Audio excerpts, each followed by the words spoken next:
Feliz sábado, hermanos. Ahora les pido que nos pongamos reverentes o de rodillas, los que pueden, para hacer una oración.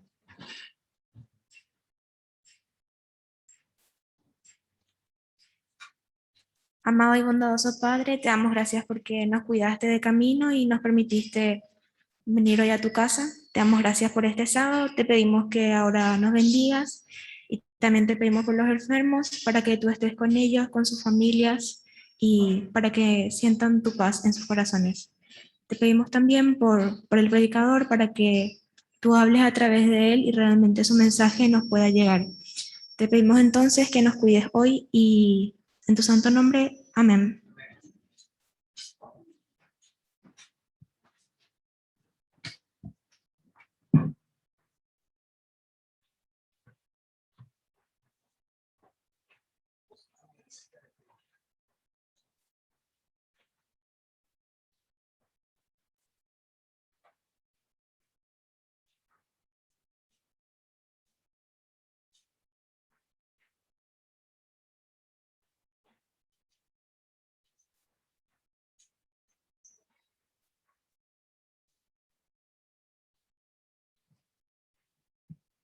Muy bien. Es un gusto, queridos hermanos, poder encontrarnos en la iglesia. Y es también una gran responsabilidad estar en este lugar. Agradezco a Dios porque Él manifiesta siempre sus bendiciones, su cuidado amoroso y nos da la salud necesaria como para poder transitar este camino en estos días tan difíciles. Quiero en esta mañana que pensemos que este es un mensaje de Dios y en primer lugar lo es para quien tendrá a cargo mi persona, ¿no es cierto?, la predicación. Es un tema que me dan vueltas en la cabeza hace mucho tiempo y quiero de corazón que tomemos estas palabras como un consejo de Dios. Yo lo voy a hacer de esa manera. Quiero plantear este desafío a cada uno de mis hermanos que nos están viendo por Zoom, allí en sus casas, y también plantear el desafío para todos aquellos que en este día podrán verlo también a través de Facebook, de Internet o de YouTube cuando se grabe este programa. Somos un pueblo, mis queridos hermanos, que transita un tiempo difícil, somos un pueblo que transita un tiempo final. Y somos un pueblo que tiene un tremendo desafío ante un mundo que perece. Y hoy me causó gracia el comentario de nuestra hermana Elim, estamos ahumados. Y es una gran realidad y una gran tristeza también, ¿no es cierto? Porque no es otra cosa más que el reflejo de que la naturaleza está clamando porque no la hemos cuidado. No es que haya ido alguien a hacer fuego, sino que tal vez hemos talado los bosques que antes traían la humedad necesaria para conservar justamente los bosques y dar alimento y ser cobijo a los animales y a las aves del cielo. En esta mañana estamos también conmovidos por lo que está pasando en el mundo, entre ellos Afganistán, donde la locura del hombre ha hecho de que allí se estén tomando la ley por mano propia muchos y están llevando adelante se están llevando muchas vidas. Y son vidas que se pierden en un tiempo cuando clamamos al Señor que les alcance el mensaje o que les llegue la salvación de una u otra manera. Y allí está la iglesia. Y está en tantos otros lugares. Pero falta que la iglesia, mis queridos hermanos, tome en consideración algunos aspectos que yo quiero en esta mañana recalcar. Los invito, mis queridos hermanos, a abrir la Biblia entonces en el libro de Timoteo, la primera carta. Vamos a analizar algunos versículos de la primera carta y la segunda. Si ustedes leen allí a Timoteo, van a decir de cada versículo que la palabra presenta hay un sermón. De cada versículo que Pablo les presenta hay una meditación, hay una enseñanza. Si los coloco a ustedes en esta mañana en el contexto histórico, les voy a decir que Pablo el que escribió estas maravillosas epístolas, no estaba en la mejor de las libertades y en el mejor de los confort para poder decir, bueno, me senté en mi escritorio y puedo hacer una carta. Pablo estaba preso en Roma por segunda vez. Se presume más o menos que la fecha de esta carta de Pablo era en el año 66 después de Cristo. ¿A dónde apuntaba esta carta? Sino a mandar un mensaje claro para una persona joven, nueva, conocedor de la palabra, pero nuevo en el ministerio que estaba desarrollando. La carta a Timoteo es la carta de un hermano superior en experiencias hacia alguien que necesita justamente el apoyo y sobre todas las cosas que le abran un poquito la cabeza para entender la realidad del tiempo que le estaba tocando transitar, con los desafíos que eso planteaba. Y allí nosotros encontramos a un Pablo que le habla con el corazón en la mano, entendiendo que era menester este mensaje en el tiempo que él estaba. Y vamos a ir descubriendo a través de lo que vamos a ir leyendo esta mañana que realmente estaba complicado. Pero no era un tiempo tan distinto al tiempo que vivimos nosotros hoy. Timoteo estaba de pastor en la iglesia de Éfeso. Una iglesia cosmopolita, muchos gentiles de distintas regiones estaban allí. Habían también judíos. Si ustedes quieren tener un panorama bien amplio de lo que era Éfeso, los invito a buscar en el libro de Hechos de los Apóstoles. El capítulo 19, allí Pablo, se lo menciona a Pablo en el ministerio que desarrollaba en este lugar. Y estuvo por 2 años Pablo predicando el evangelio allí. Después se va y es llevado preso. Permiso.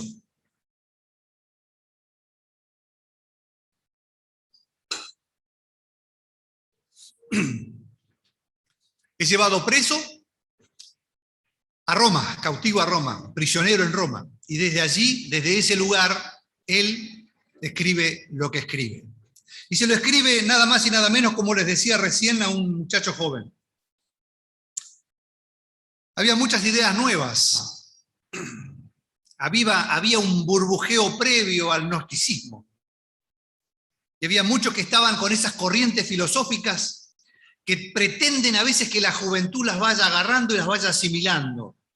Porque ustedes saben, ¿no? Quienes ya formamos parte de un estrato de vida, digamos así, o de una acumulación de años, ¿no es cierto? Hay cosas que por allí, por nuevas, no las aceptamos. Pero la juventud es más ávida de estas cosas y las toma en cuenta. Y allí estaba justamente Pablo hablándole a Timoteo con respecto a estas cuestiones. Y en el capítulo 4 de esta primera carta, ya avanzada la carta, ¿verdad? Capítulo 4. Pero me quiero retener tal vez en el capítulo 3. De paso les cuento, ¿no? Ustedes saben que Pablo estaba ordenando las cosas en la iglesia. Y está el ordenamiento que Pablo le manifestaba a Timoteo por su poca experiencia, que inclusive a nosotros hoy nos alcanza. La iglesia, para formar diáconos, para poner ancianos, para dar responsabilidad en la iglesia, toma en cuenta estos aspectos. Y cada vez que hay una ordenación de iglesia recurrimos a los versículos de Pablo, entendiendo de que son el eje por el cual debe transitar la vida de cada uno de aquellos que quieren formar parte de esto. Y es maravilloso cuando nosotros tomamos en cuenta estas cosas, porque hace de una experiencia, de un desafío planteado a cada uno para el mejor servicio, para la mejor proyección, para que cada cosa que uno haga sea de bendición. Y allí estaba Pablo, expresándose de esta manera. En el capítulo 3, el versículo 14, lo quiero poner un poquito en el contexto general, dice: esto escribo aunque tengo la esperanza de verte pronto. Pero si tardo, sepas cómo debes conducirte en la casa de Dios, que es la iglesia de Dios viviente, columna y baluarte de la verdad. Indiscutiblemente grande es el misterio de la piedad. Y aquí viene el desarrollo de lo que es el misterio de la piedad, hermanos, que debemos tenerlo en nuestra mente clara. porque es lo que de una u otra manera testificamos y sobre todas las cosas tenemos que vivir. Y Pablo dice, Dios fue manifestado en carne, justificado en el Espíritu, visto de los ángeles, predicado a los gentiles, creído en el mundo, recibido arriba en gloria. Esa es la base de lo que debiera profesar cada uno de nosotros, más allá de lo que usted conozca, más allá de las doctrinas. Esa es la base. Pero tiene una serie de cuestiones que hacen al hermoseamiento de estas simples declaraciones. Si vamos al capítulo 4, mis queridos hermanos, vamos al contexto general de lo que pasaba en esos tiempos. Dice, pero el Espíritu dice claramente que en los postreros tiempos algunos apostatarán la fe, escuchando a espíritus engañosos y doctrinas de demonios. Por la hipocresía de mentirosos que, teniendo cauterizada la conciencia, prohibirán casarse y mandarán a abstenerse de alimentos que Dios creó y que en acción de gracias participan de ellos los creyentes y los que han conocido la verdad. Porque todo lo que Dios creó es bueno y nada es de desecharse, y si se toma en acción de gracias, porque por la palabra de Dios y por la oración es santificado. Y algunos malinterpretan estos textos y dicen, bueno, comamos de todo, hagamos lo que venga, no importa, Dios lo santificó. Y esa es otra historia, es otro tema, esa es otra predicación. Simplemente menciono esto para darle el pie allí a que hay gente, mis queridos hermanos, en este tiempo, que está sosteniendo ideas raras. Fíjense ustedes todas estas corrientes nuevas, estos famosos colectivos, ¿no es cierto?, que se nos vienen encima, o los grandes defensores de su orgullo. Y saben a qué me refiero cuando les hablo de esto, porque hemos sido bombardeados el mes de julio en la televisión, en lo que mirábamos en cualquier cosa, aparecían por allí, ¿no?, con letras retumbantes allí llamando la atención. Era el día, era el mes, así que tenemos que demostrarlo y tenemos que estar orgullosos de eso. Eso en cuanto a su elección. Y hay gente que lo sostiene y son corrientes que a veces las toman los chicos o los más jóvenes muchas veces como con familiaridad. Y tenemos que tener cuidado con esas cosas. Por eso es necesario que reparemos en algunos aspectos de lo que Pablo está queriendo hacer. Y dice, un buen ministro de Jesucristo, versículo 6, acompáñenme. Si esto enseñas a los hermanos, serás buen ministro de Jesucristo, nutrido con las palabras de la fe y de la buena doctrina que has seguido. Desecha las fábulas profanas y de viejas. Ejercítate en la piedad. Estaba leyendo yo estos días, ya lo vengo estudiando este tema hace ya casi un mes, y me llamó la atención. Si ustedes buscan concordancia bíblica van a encontrar que hay 5 versículos en la palabra de Dios que hablan de la piedad. Y es todo un ministerio de la piedad. Claro, decimos, ya está intrínseco en los otros, ya está presentado. Pero a la hora de la practicidad con la cual la menciona Pablo aquí justamente para Timoteo es maravilloso. Porque le dice él que tenemos que ejercitarnos en algo buenísimo, que es la piedad. El conocimiento está, pero a veces nos falta esa parte de la piedad. Y piedad, mis queridos hermanos, no es tener lástima. Por eso yo me vi motivado a investigar un poquito la cuestión y a buscar.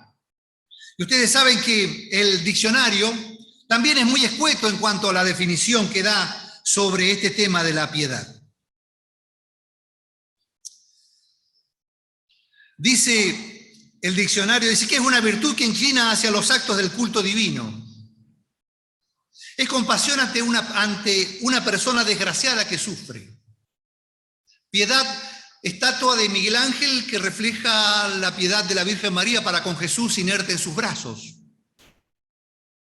Y otros da una serie de palabras así que son alternativas o que más o menos nos pueden conducir a la idea. Pero en sí la idea, mis queridos hermanos, no es clara en un diccionario. La Biblia la menciona 5 veces en cuanto a textos. Y nos remiten justamente a benevolencia, ¿Y qué es benevolencia entonces, decimos nosotros? Bueno, es simpatía y buena voluntad hacia las personas. ¡Wow! Interesante. Benignidad también es otra palabra maravillosa que aparece allí. Y dice que es una persona templada, apacible, afable, benévolo. Nosotros tenemos en la Biblia muchísimas revelaciones al respecto y sabemos nosotros que cuando Pablo justamente le escribía a los Gálatas les hablaba los frutos del Espíritu. Y entre los frutos del Espíritu está el amor, el gozo, la paz, la bondad, la fe, la mansedumbre, la templanza. Pero era menester que entendamos que hay una piedad que debemos ejercitar y debemos presentar o que debemos de una u otra manera irradiar. Porque el ejercicio corporal, dice, para poco es provechoso. Y esto no es una excusa para no hacer ejercicio, ojo, no lo tomen así, ¿eh? Al contrario, dice poco, me decía un amigo el otro día, ¿no? Pero hay que hacer ejercicio. Pero la piedad para todo aprovecha, pues tiene promesa en esta vida presente y en la venidera. Y Pablo continúa, no se queda simplemente con estas declaraciones, sino que continúa ahondando un poquito más, dice, palabra fiel es esta, y digna de ser recibida por todos, que por esto mismo trabajamos y sufrimos oprobios, porque esperamos en el Dios viviente, que es el Salvador de todos los hombres, mayormente a los que creen. Esto manda y enseña, un carácter imperativo, una orden. ¿A quién? A Timoteo, a la iglesia, por consiguiente, para que nos alcance en este tiempo. Ninguno tenga en poco su juventud, y es el mensaje precioso que le da, sino sea ejemplo a los creyentes en algunos aspectos fundamentales que debemos recalcar esta mañana. Dice, en palabra, en conducta, en amor, espíritu, fe y pureza. Hermanos queridos, yo quiero que el pueblo de Dios marque la diferencia en estos aspectos. Que los hijos de Dios y mis hermanos de iglesia tengamos en cuenta estos aspectos porque son lo que de una u otra manera reflejan nada más y nada menos la piedad presentada en la palabra de Dios, que es el ministerio de Jesús en toda su dimensión. Pero ¿qué pasa si estas palabras que nosotros les decimos simplemente las mencionamos y no las hacemos carne? No tienen sentido. Si no aplicamos el principio y no reparamos en cosas claves como las que menciona el Señor, y nos quedamos por allí como gente buena, pero no son gente con la cual dan ganas de juntarse. Es más, hasta si se quiere por allí les pueden ver una mirada de segregarios. Se van solos. El resto como que no.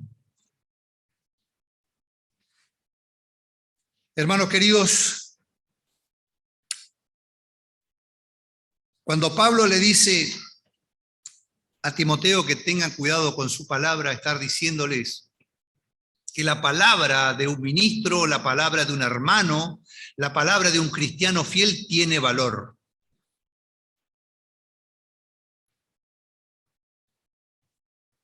Y parece mentira, pero a veces nos olvidamos de estos aspectos básicos en la vida. Y confundimos las cosas, y le podemos decir una cosa a uno, otra cosa al otro, total. Y saben que es muy triste cuando uno dice algo y después no lo cumple. Es muy triste y feo cuando alguien se proyecta en algo y después queda a mitad de camino y sus palabras pierden sentido. Por esto quiero decirles, mis queridos hermanos, lo mismo que le decía Santiago, ¿se acuerdan? Si quieren leer en términos prácticos la vivencia de un evangelio claro, preciso de relacionamiento, lean Santiago. El libro, la carta de Santiago. Es maravillosa, donde nos dice que tú sí sea sí y tú no sea no. Y eso nos está faltando muchas veces. Tomamos un compromiso Nos olvidamos después que estamos comprometidos en algo. Decimos, sí, voy a estar, y después no estamos. Y entonces uno viene y se pregunta, ¿estamos bien? ¿O somos pocos los locos que creemos que cumplir horarios vale la pena? La palabra, mis queridos hermanos, es muy importante. Esa palabra en un tiempo era un documento. Valía más la palabra que una expresión escrita allí frente a una escribanía para que dé o para que testifique la veracidad. Se perdió, porque todos de una u otra manera nos hemos descarriado de estos aspectos fundamentales. Y necesitamos volver, porque aún es tiempo de volver. Conducta. ¿Cómo nos portamos con el Evangelio que conocimos? Si es que somos consecuentes con él. En amor. Si hay manifestación de amor, hermanos. Por el que está dolido, por el que está triste, por el que está con problemas. O simplemente decimos, estoy orando por vos y te veo después. Bien lejos, cuanto más lejos mejor, no sea que me pase la mala vibra, puede decir alguno.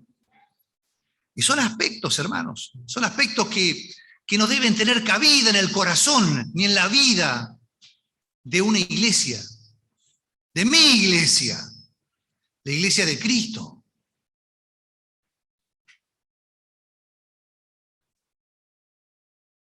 Hay unas expresiones maravillosas en el Espíritu de Profecía, tengo una cita aquí para leerla. Sed comunicativos.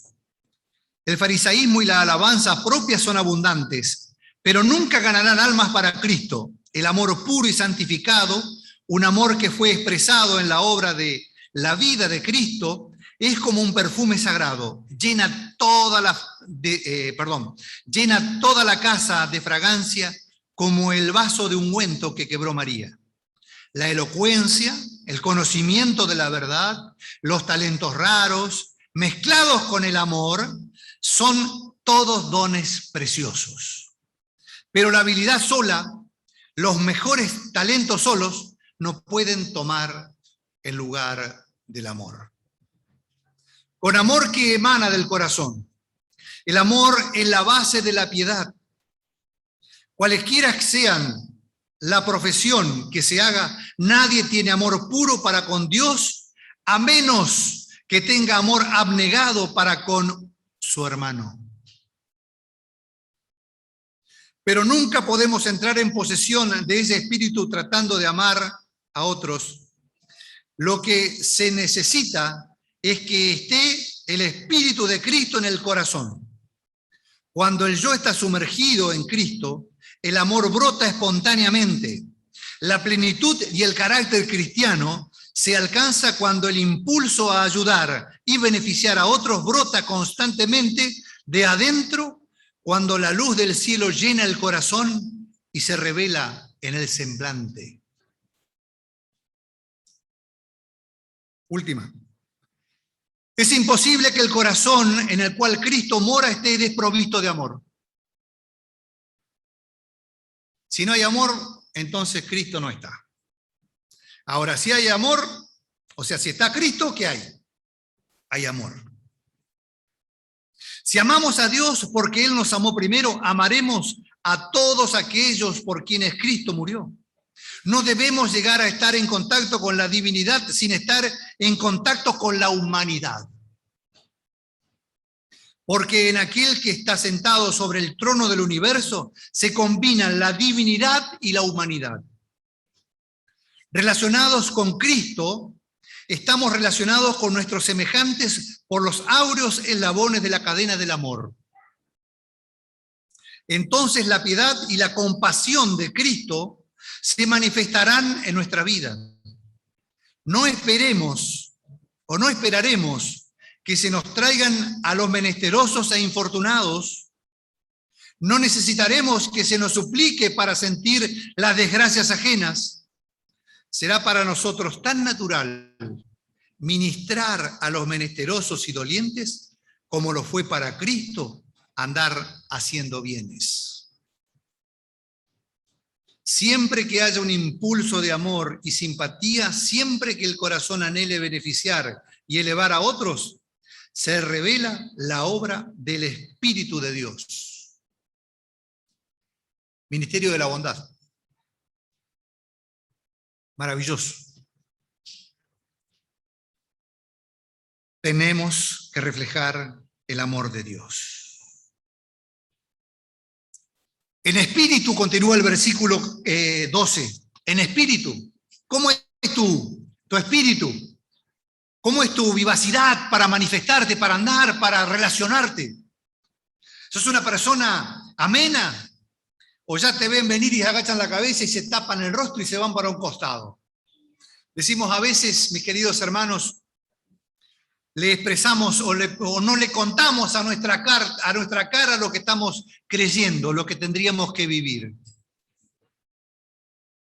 Yo entiendo que hay personas serias, porque son serias de carácter, y me parece maravilloso que los haya, que los haya. Porque tal vez otros tenemos la risa más fácil, pero mi querido hermano, no permita que tu seriedad tape la alegría de ser quien eres para Cristo. La alegría de ser quien eres también para los que te rodean.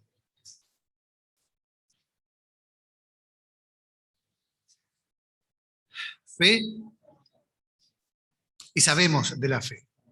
Ese don precioso de Dios para cada uno de nosotros, que lo debiéramos ir practicando cada vez más, leyendo, comunicándonos con Dios para que esa fe sea creciente y llegue justamente a lo que tiene que llegar, a la plenitud de Cristo, dice la palabra.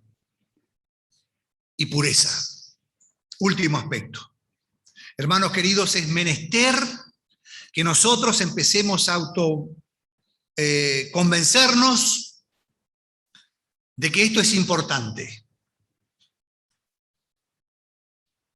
Que la pureza de tu vida, de tus actos, de tus emociones, pueda reflejar la grandeza que tiene el sentido real de ser un hijo de Dios.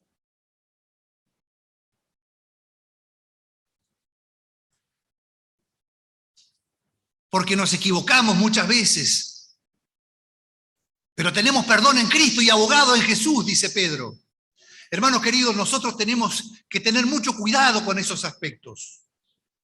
La pureza debe ser manifestada en la mirada, en lo que estás diciendo, en lo que estás escuchando también, porque hace un todo. Esos coritos que le cantamos a los chicos, no, cuidadito tus ojitos lo que ven, cuidadito tu boquita lo que habla, cuidadito lo que están oyendo tus oídos. Y creemos que es para los niños y no es para nosotros los que ya hemos crecido un poquito más. Y nosotros necesitamos, mis queridos hermanos, mantenernos en estos aspectos que hacen a la iglesia. Porque eso me va a dar la pauta y la gran posibilidad, hermanos, de creer justamente que somos un pueblo, si bien es cierto, un pueblo colectivo, porque somos muchos, pero que tenemos todos clarito en la cabeza un sentido de pertenencia. También es otro tema que algún día vamos a conversar. Donde yo puedo estar tranquilo de que mi hermano puede cuidar a mi hijo. Donde yo puedo estar tranquilo de que mi hermano confíe en mí para tal y tal cosa. Porque desgraciadamente hemos descuidado a veces estos aspectos, hermanos. Estamos a veces en bocas de los que no tendríamos que estar. Ni en tribunales donde no tendríamos que estar. La pureza del corazón debe ser una realidad para nosotros, mis queridos hermanos. Y hay solo una manera de mantenerlo, y Pablo se lo menciona a Timoteo aquí. Ocúpate de la lectura, le dice en el versículo 13, mientras yo voy, ¿no? Ocúpate de la lectura, la exhortación y la enseñanza. Lee, aliméntate, nútrete para poder enseñar después, capacitar. No descuides el don que hay en ti en el versículo 14, que fue dado mediante profecía con la imposición de las manos. Ocúpate de estas cosas, permanece en ellas, para que tu aprovechamiento sea manifiesto a todos. Y acá viene una recomendación, hermanos, que es tan importante para nosotros. Pablo le dice, ten cuidado de ti mismo. Con todo lo que él le enseñó, con todo lo que él aprendió, el problema no estaba en los demás, el problema estaba en sí mismo. Ten cuidado de ti mismo. Haciendo una personificación de todo lo que era, mis queridos hermanos, la gran preocupación de Pablo por un ministro, por un hermano, por un siervo de Dios.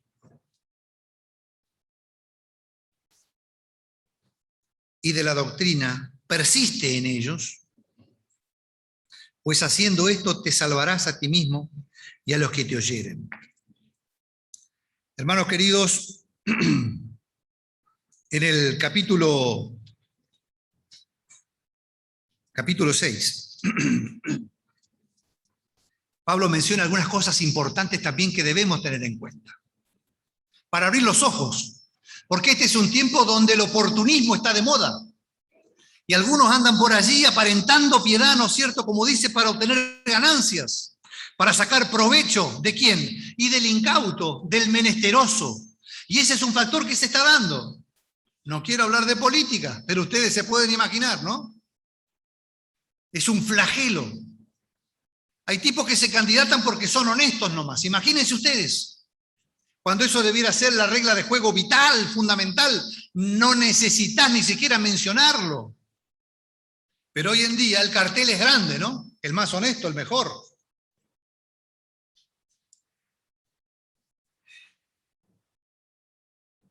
Si alguno enseña otra cosa, versículo 3, si alguno enseña otra cosa y no se conforma a las sanas palabras de nuestro Señor Jesucristo y a la doctrina que es conforme a la piedad, está envanecido, rancio, sin sentido, sin sabor, descompuesto. Y delira acerca de las cuestiones y contiendas de palabras, de las cuales nacen envidias, pleitos, blasfemias, malas sospechas. Hermanos queridos, y menciona allí justamente dos cositas fundamentales a entender también, que es la piedad con alegría. Y ya les dije que piedad no era lástima, sino es la valoración real sobre alguien, sobre un prójimo, entendiendo de que hay un mundo detrás de él. Hemos tenido unas predicaciones muy lindas el otro día, me quedé con algunos pensamientos del doctor Mario Otazo, maravillosos. Hermanos, la valoración del individuo es fundamental, que nosotros entendamos y que le demos a cada uno el lugar que le corresponde, pero que si hacemos algo lo hagamos con la alegría, porque eso hace bien. Y lo disfrutemos, porque hay otros que aparentan cuestiones por allí y no. Fíjense ustedes algo muy triste que pasaba también, ¿verdad? Tengo todo anotadito por aquí. Se me cayó un papel. Fíjense ustedes lo que estaba pasando. Segunda de Timoteo capítulo 3, 5. Segunda de Timoteo 3, 5. Hay un versículo que para mí es hermoso que lo tengamos en cuenta también. Porque dice que muchos tendrán apariencia de piedad, pero negarán la eficacia de ella. Es un palo, hermanos, que le da Pablo. Que yo lo tomo porque me sirve, hermanos. No puedo tener una apariencia de piedad y estar con mi vida, con mis hechos, con mi manera de actuar, de conducirme, de creerme la gran persona, no revelando el real sentido de la cuestión y negar la eficacia de la piedad, del ministerio de la piedad en mi vida. Tenemos que educarnos y reeducarnos en esto. Concluyo, hermanos, porque la hora avanzó.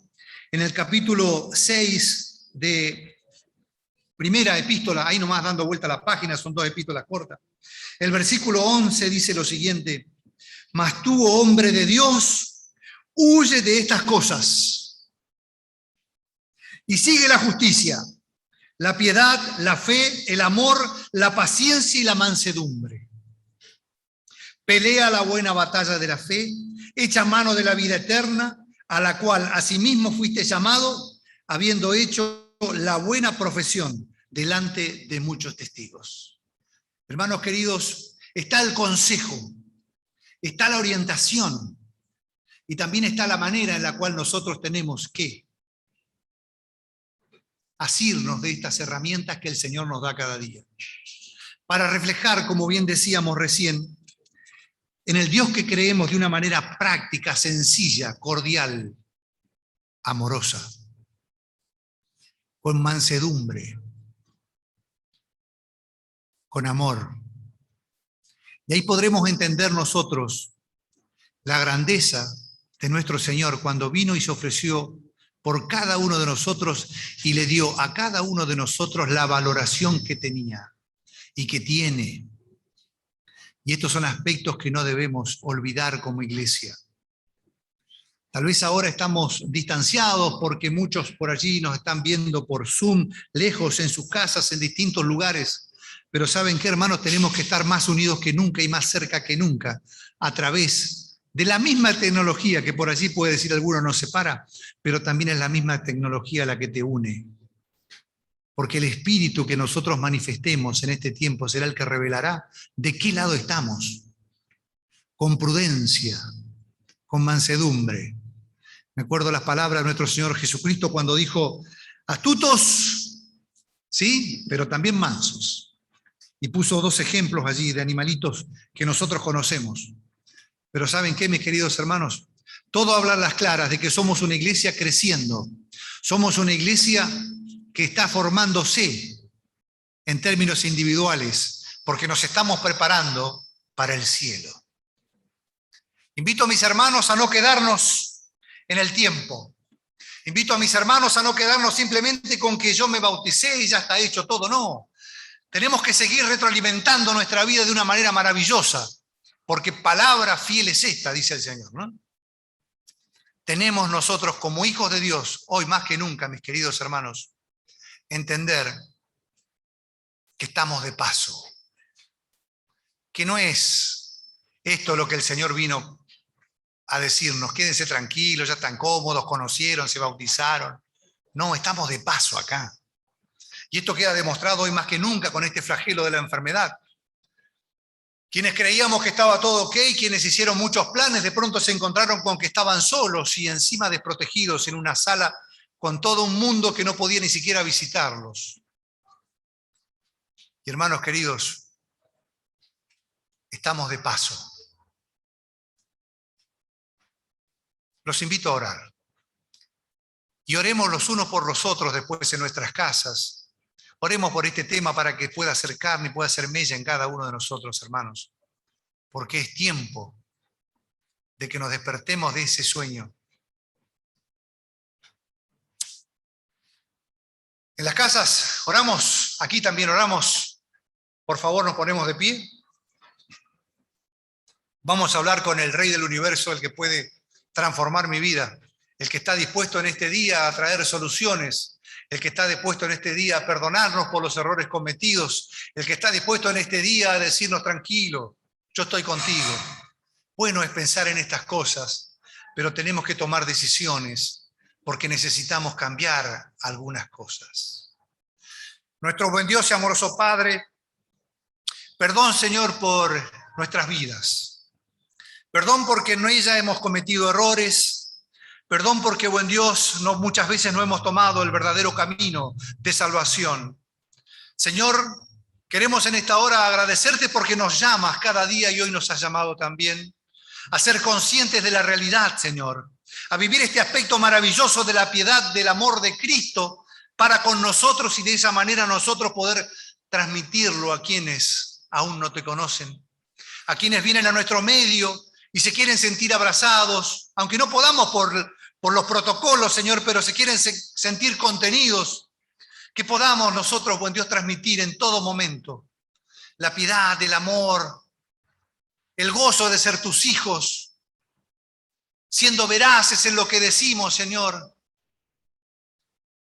siendo personas creíbles en un tiempo donde no hay palabra y donde a nadie se le cree nada. Padre Santo, ayúdanos a entender más que nunca aquel aspecto de nuestra vida que tenemos que cambiar. No hablo como familia, hablo como términos individuales, Señor, porque después se verán los resultados en el núcleo de la familia y después la familia a la iglesia y de la iglesia a la sociedad, la cual estamos representando también, que necesitamos creer en esto, buen Dios, pero necesitamos hacerlo carne también. Que las vivencias puedan reflejar sobre todas las cosas quién eres. Este Dios de amor que nos llamó en un tiempo de distintos lugares, de distintas formas, que nos llamó para no quedar en este mundo, sino para decirnos, estamos de paso, lo que te espera es más glorioso, prepárate, háblale a quienes aún no conocen, predica con tu ejemplo, predica con la palabra si fuere necesario, dice alguno por allí. Señor, que podamos entender que tu mensaje es transformador, que tu mensaje es practicidad, que tu mensaje, buen Dios, es salvación. Bendice los hogares de mis hermanos en esta mañana. Bendice, buen Dios, a cada uno donde está. Si está enfermo, sánalo, Señor. Si no, manifiesta tu voluntad. Pero sobre todas las cosas, dale paz a su corazón, porque es lo que está necesitando. Y si tenemos que despedirnos, dirige tú las cosas, porque tuyo es el querer como el hacer, por tu buena voluntad, buen Dios. Pero danos siempre esta libertad de sentirnos importantes para elegir lo que queremos. Y no nos autoengañemos más. Señor, bendice tu iglesia en la redondez de la tierra. Bendice a tu iglesia aquí en Paraguay. Bendice a tu iglesia aquí en Vista Alegre. Padre Santo, sin ti no somos nada. Seremos simplemente como un címbalo que retiñe. Queremos en este día, buen Dios, ser la verdadera trompeta en nuestra casa donde nos toque estar, la que anuncie tu venida. Con la vida, con el ejemplo, con el amor que nos has dejado, que podamos practicar cada día. Gracias por todos tus dones. En el nombre de Jesús pedimos y agradecemos. Amén.